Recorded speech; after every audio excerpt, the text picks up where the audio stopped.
গতকাল ঠিক যে পথে নরেন্দ্র মোদী রোড শো করেছেন ঠিক সেই পথে হুবহু সেই পথে আজ মমতা বন্দ্যোপাধ্যায় রোড শো।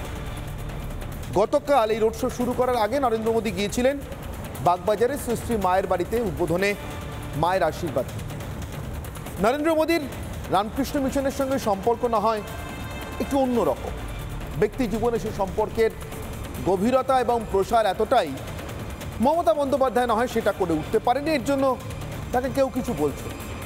কিন্তু দেশের প্রথম প্রধানমন্ত্রী কাল বাগবাজারে মায়ের বাড়িতে গেলেন।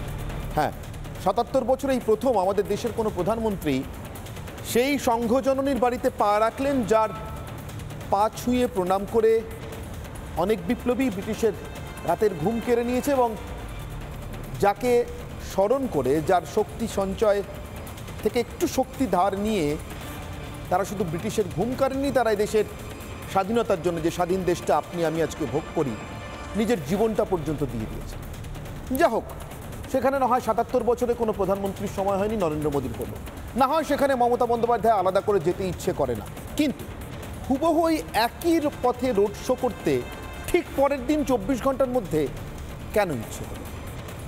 তবে কি নরেন্দ্র মোদী গতকাল সকালে কলকাতায় আসার আগে যে কথাটি বলেছিল, অস্তিত্ব রক্ষার লড়াই লড়ছে তৃণমূল এই ভোটে, গোটা ভারতের মধ্যে একটিমাত্র দল সম্পর্কে বলা প্রধানমন্ত্রী সে কথা নিয়ে গতকাল আমি অনির্বাণের অগ্নিবাণে বিতর্ক করেছি। মমতা কি টের পেয়ে গিয়েছেন যে সত্যি অস্তিত্ব রক্ষার সংকট, তারা সে সংকট তৈরি করেছেন তিনি নিজে, একযোগে রামকৃষ্ণ মিশন, ভারত সেবাশ্রম সংঘ এবং ইসকনকে আক্রমণ করে, আর তারপর সেই আক্রমণের জবাবে সাধু সন্তরা যখন প্রতিবাদ মিছিল করেছেন, কতটা এই পথেই যে পথে তিনি হেঁটেছেন আজ অন্তত স্বামীজির বাড়ি পর্যন্ত, তখনও তিনি এবং তার সরকার, তার দল নীরব থেকেছেন, একবারের জন্য ক্ষমা প্রার্থনা করেন, ভুল হয়ে গেছে বলার প্রয়োজন বোধ করেন। কালকে নরেন্দ্র মোদীর রোড শোর জনপ্লাবন কি মমতা বন্দ্যোপাধ্যায়কে একটু দেরিতে হলেও বোঝালো ভুলটা তিনি কোথায় করেছেন, কিন্তু ভুল শুধরোতে আজকে যা করলেন তাতে অস্তিত্ব রক্ষা পাবে তো? আসবো সে বিতর্ক, তার আগে আজকের বিশেষ প্রতিবেদন।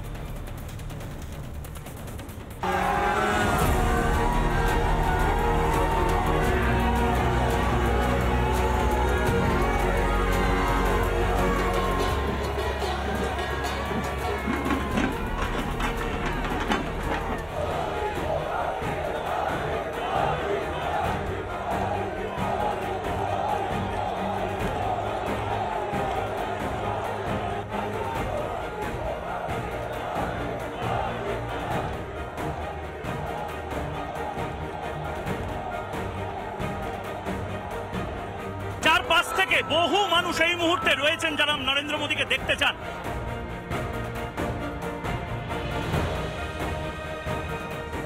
উত্তর কলকাতার রাজপথ দেখেছে আদত জনগর্জন।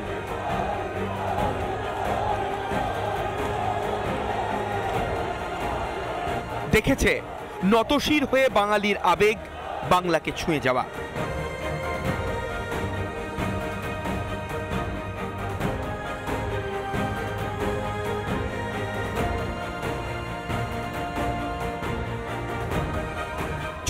ঘন্টা কাটতে পারেনি, একই পথে অনুসরণের রাস্তায় হাঁটলেন মমতাও।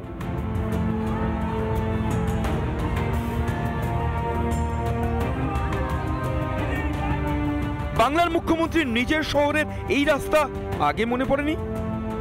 মনে পড়েনি মায়ের বাড়ি, স্বামীজির সিমলা স্ট্রিট? মমতার কথায় বহিরাগত এসে অবশেষে কলকাতার রাস্তা চিনিয়ে গেল।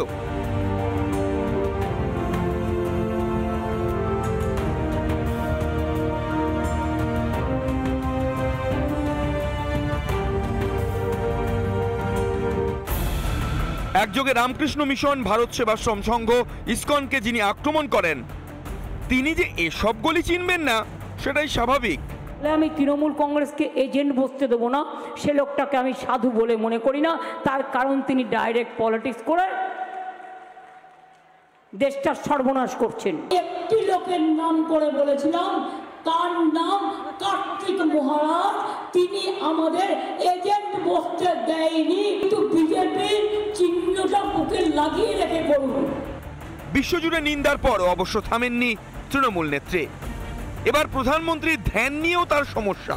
টার্গেট সেই সাধু সন্ন্যাসীরা, তাদেরকেই প্রতিবাদের রাস্তায় নামাতে চান মমতা। প্রধানমন্ত্রীকে কন্যাকুমারীতে বসে যেন তারা ধ্যান করতে না দেন। কিন্তু কেন?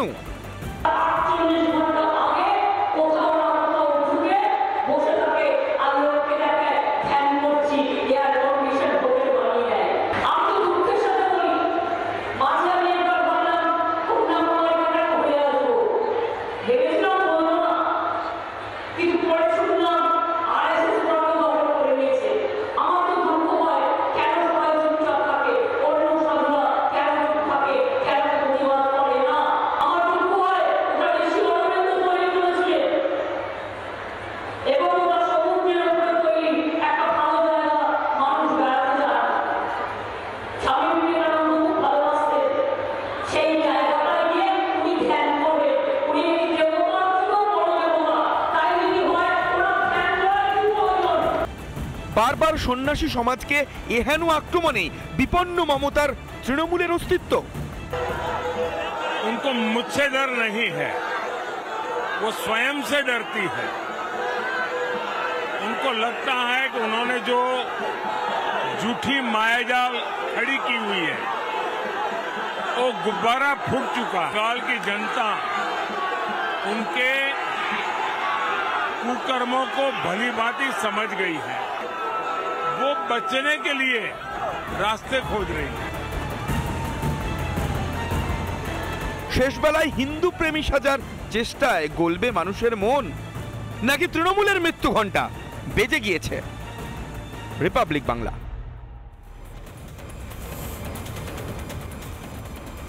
আমি আপনাদের দুটো ছবি দেখাই চটপট, তারপর আজকের বিতর্ক শুরু করব।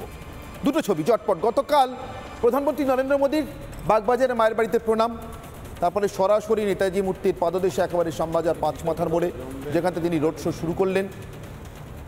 এবং সব শেষে দেখতে পাচ্ছেন সেই রোড শোর ছবি। আর সব শেষে স্বামীজির বাড়িতে যখন সেই রোড শো গিয়ে শেষ হলো স্বামীজির বাড়ির সামনে, তখন সিমলা স্ট্রিটে একদম সিমলা পাড়ায় স্বামীজির বাড়ির সামনে তার মূর্তিতে প্রণাম জানিয়ে, তার মূর্তিতে শ্রদ্ধা জানিয়ে, ফুল অর্পণ করে, পূজা অর্পণ করে ঢুকে গেলেন স্বামীজির বাড়ির ভিতর। মায়ের কাছ থেকে যে শক্তি নিয়ে এসেছিলেন, যেন সেই শক্তিতে রোড শোটা করে ছেলের বাড়িতে ঢুকে গেলেন। অনেকটা এমন দেখলে যেন তেমনটাই মনে হবে আমার কাছে।